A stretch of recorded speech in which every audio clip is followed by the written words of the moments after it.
ఇప్పుడేంటే మనం inter caste మ్యారేజ్‌లో చూస్తుంటాం. మీకేమో రీజియల్ కదా! ఇంటర్ రిలీజియన్ కదా! సో, ఎట్లా అండర్‌స్టాండింగ్ ఎట్లా వచ్చింది? అండర్‌స్టాండింగ్ అంటే తిను యాక్చువల్‌గా అంటే వీళ్ళ family joint family and they were like ఒక different community and I don't want to describe more but ముస్లింలో ఒక different community that Ismailis. So వీళ్ళకి ఏంటంటే వీళ్ళతో వెరీ మోడర్నైజ్డ్. నేను వీళ్ళ ఇంటికి ఫస్ట్ టైం వచ్చినప్పుడు నేను జనరల్గా భయపడ్డా ఎలా ఉంటుందో డిఫరెంట్ కస్టమ్ అంటే మ్యారేజ్ ముందు నేను వాళ్ళ ఇంటికి ఒకసారి వెళ్ళినప్పుడు.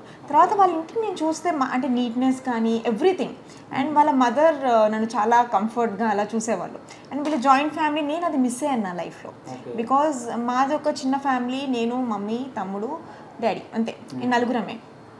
అలాంటిది వీళ్ళ ఇంట్లో వెళ్ళి చూస్తే ఆ బాండింగ్ బ్రదర్ అండ్ సిస్టర్స్ అంటే వీళ్ళు ముగ్గురు బ్రదర్స్ ఒక సిస్టర్ తిను చిన్న అందరిలో. వాళ్ళ ఇంట్లో వాళ్ళ బాండింగ్ కానీ వాళ్ళు ఉండే తీరు కానీ అంటే ఒక జాయింట్ ఫ్యామిలీలో we need to compromise many things.